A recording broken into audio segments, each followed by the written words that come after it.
Ya, kita bertemu kembali di pertemuan yang kedua masih dengan materi yang sama tentang teorema Pythagoras ya, bagian yang kedua atau bagian yang terakhir di materi ini.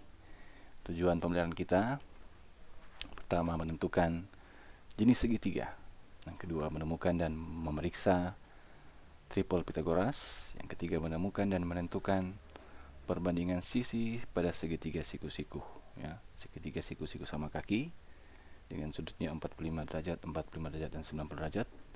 Kemudian keempat, menemukan dan menentukan perbandingan sisi pada segitiga siku-siku dengan sudut 30 derajat, 60 derajat, dan 90 derajat. Itulah tujuan pembelajaran kita. Kita masuk di bagian yang pertama, menentukan jenis segitiga. Pada ketiga gambar ini, gambar yang pertama segitiga lancip, yang kedua segitiga siku-siku, dan yang ketiga segitiga tumpul. Bagaimana kita menemukan dan menentukan bahwa segitiga ini adalah segitiga siku-siku, lancip atau tumpul, adalah dengan memperhatikan panjang sisinya ya, dengan aturan sebagai berikut. Jika C kuadrat kurang dari A kuadrat tambah B kuadrat, maka segitiga tersebut lancip. Jika C kuadrat sama dengan A kuadrat tambah B kuadrat, maka segitiga tersebut siku-siku. Kemudian jika C kuadrat lebih dari A kuadrat tambah B kuadrat, maka segitiga tersebut segitiga tumpul. Jadi tinggal tanda hubungnya, apakah lebih dari, kurang dari, atau sama dengan ya. Dan tentunya kita mencari terlebih dahulu panjang sisi C atau sisi terpanjang dari ukuran yang diketahui pada segitiga. Contoh, manakah di antara kelompok tiga bilangan berikut yang membentuk segitiga siku-siku, segitiga lancip, dan segitiga tumpul? Selesaikan yang pertama ya, misalkan C itu 13 ya, kan 13 adalah panjang sisi yang paling terpanjang. Dan A kita misalkan 9, B misalkan 11. Kemudian kita masukkan pada persamaan C kuadrat titik-titik A kuadrat tambah B kuadrat. Kita substitusi, C kuadrat adalah 13 kuadrat, A kuadrat adalah 9 kuadrat, dan B kuadrat adalah 11 kuadrat.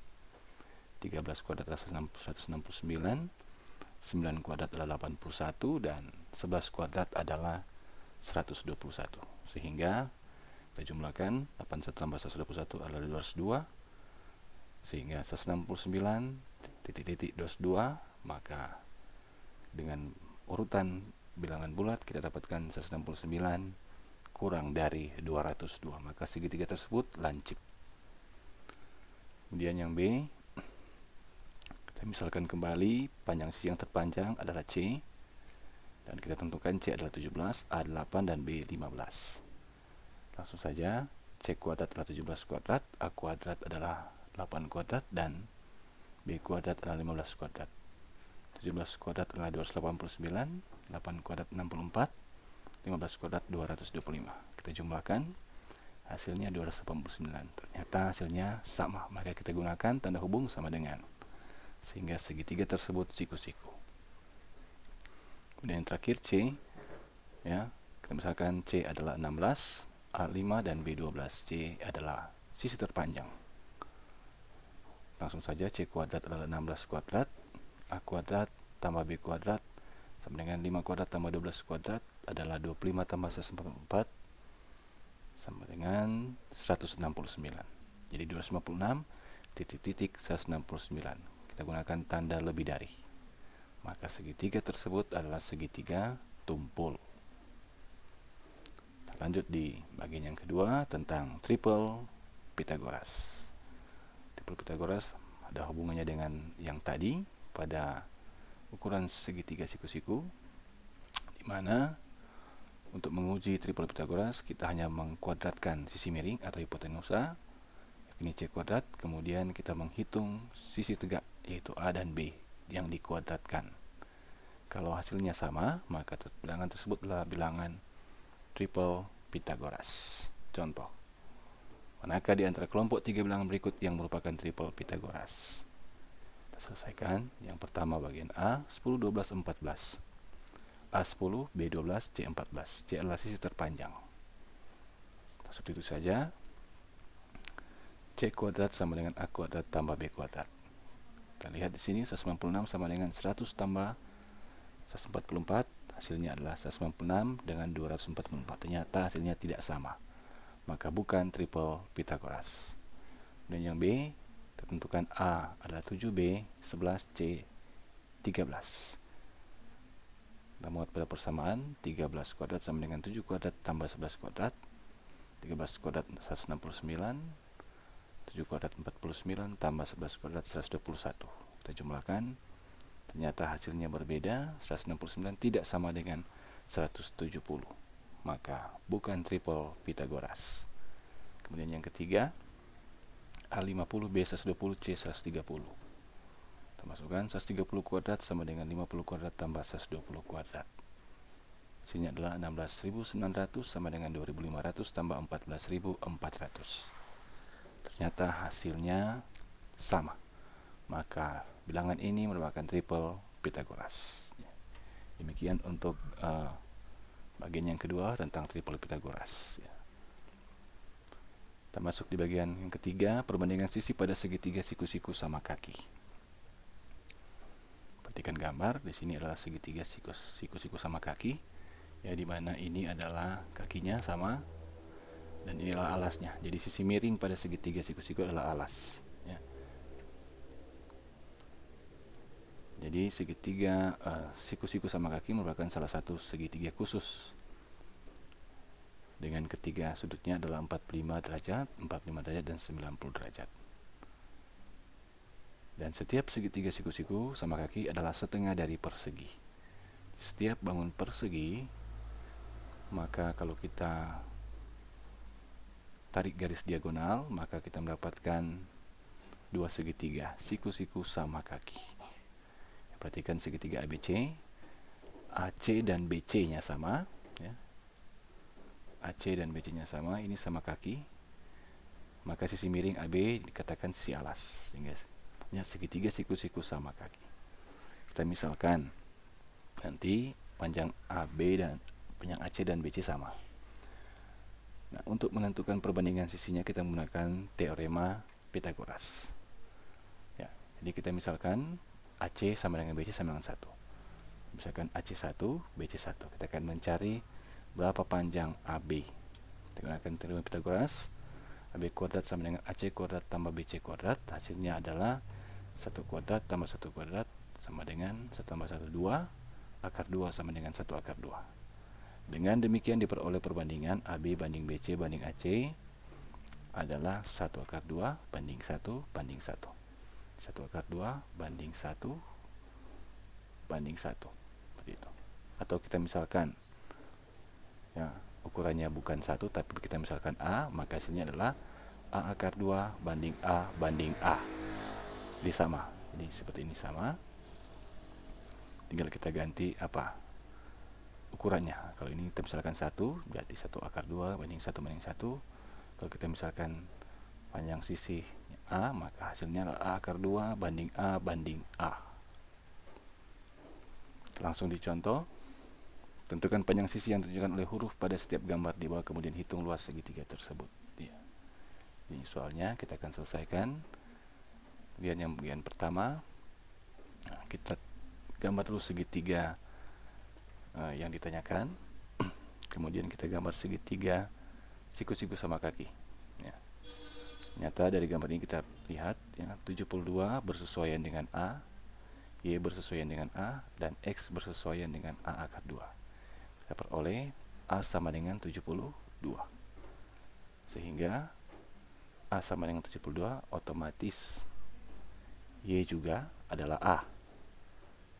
Hasilnya sama 72, dan X adalah A akar 2. Berarti X sama dengan 72 akar 2.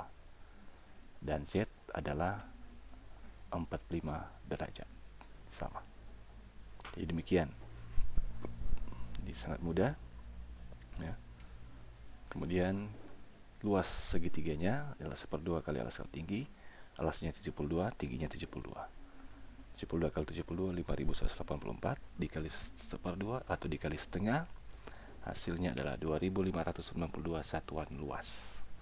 Itulah luas segitiga siku-siku sama kaki. Kemudian pada gambar yang kedua, kita lihat di sini, posisinya belum sama, tapi kita bisa lihat di depan sudut siku-siku adalah sisi miring. A akar 2 berarti 5 akar 2 ini di depan sudut siku-siku berarti sama. Ya.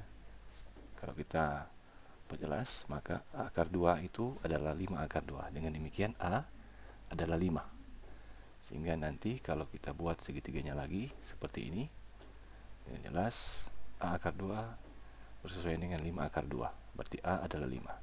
Otomatis P dan Q adalah 5. Ya, seperti ini. Berarti A5, berarti P sama dengan Q, sama dengan A, sama dengan 5. Dan R adalah 45 derajat. Kita hitung luas segitiganya, 1/2 kali alas L tinggi A, alasnya 5, T tingginya ada 5. Maka 5 25, setengahnya adalah 12,5 satuan luas. Kemudian bagian yang keempat, perbandingan sisi pada segitiga siku-siku dengan sudut 30 derajat, 60 derajat, dan 90 derajat. Salah satu dari segitiga khusus adalah segitiga dengan besar ketiga sudutnya adalah 30 derajat, 60 derajat, dan 90 derajat. Maka setiap segitiga siku-siku ini adalah setengah dari segitiga sama sisi. Ya.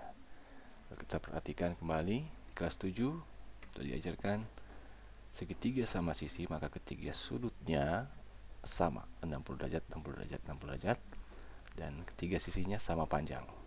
Kalau ini kita bagi dua, otomatis kita dapatkan setengahnya, yakni 30 derajat, 60 derajat, dan pasti di sini adalah siku-siku 90 derajat. Maka benar bahwa segitiga khusus dengan sudut 30 derajat, 60 derajat, 90 derajat adalah setengah dari segitiga sama sisi. Jadi,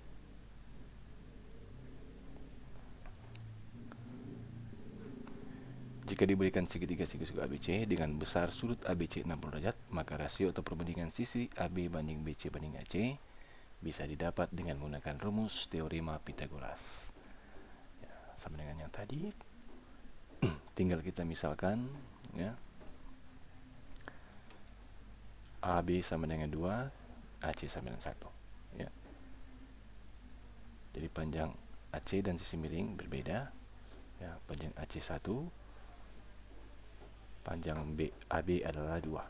Yang kita akan cari adalah panjang BC atau sisi tegak. Kita gunakan teorema Pythagoras. Dengan teorema Pythagoras dapat BC kuadrat sama dengan AB kuadrat kurang AC kuadrat. 2 kuadrat kurang 1 kuadrat. Hasilnya 4 kurang 1 sama dengan 3. Akar 3 atau 1 akar 3. Maka perbandingannya adalah AB banding BC banding AC adalah 2 banding 1 akar 3 banding 1. Kalau misalkan kita ganti ukurannya jadi A, ya, AC itu adalah A, maka kita akan dapatkan perbandingan ketiga sisi segitiga siku-siku adalah 2A, A akar 3, dan A. Jadi bisa gunakan ini 2 banding 1 akar 3 banding 1 atau 2A banding A akar 3 banding A. Langsung saja dicontoh.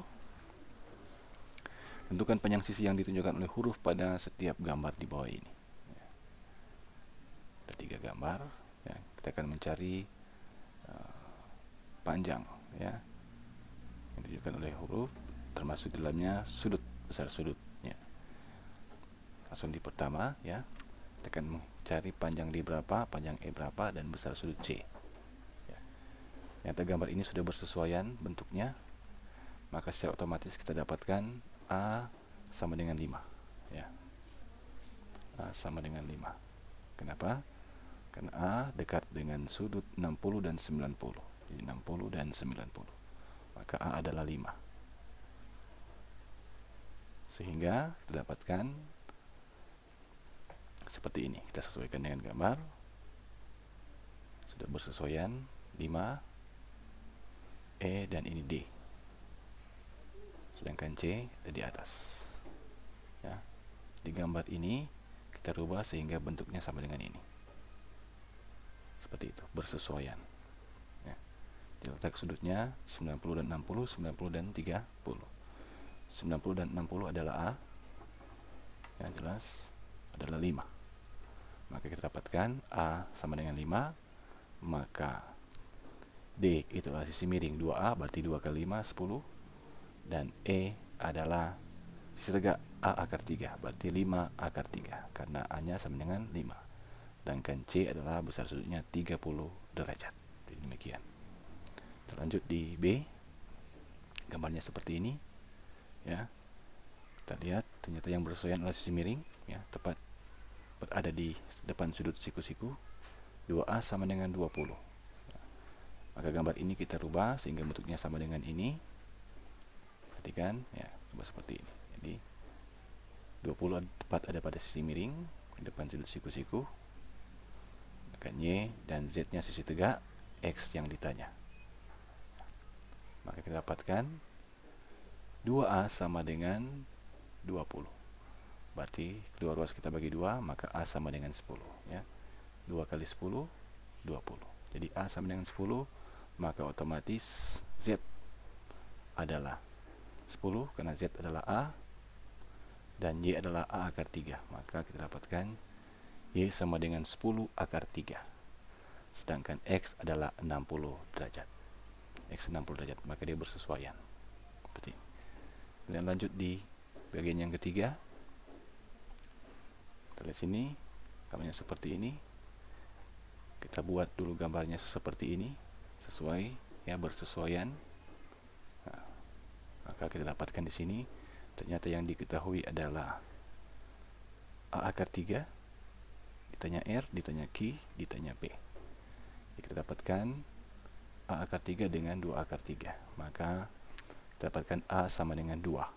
Otomatis R sama dengan 2A, ya. R ini adalah 2A. Tulis 2 kali A, 2 kali 2 sama dengan 4. Jadi R sama dengan 4.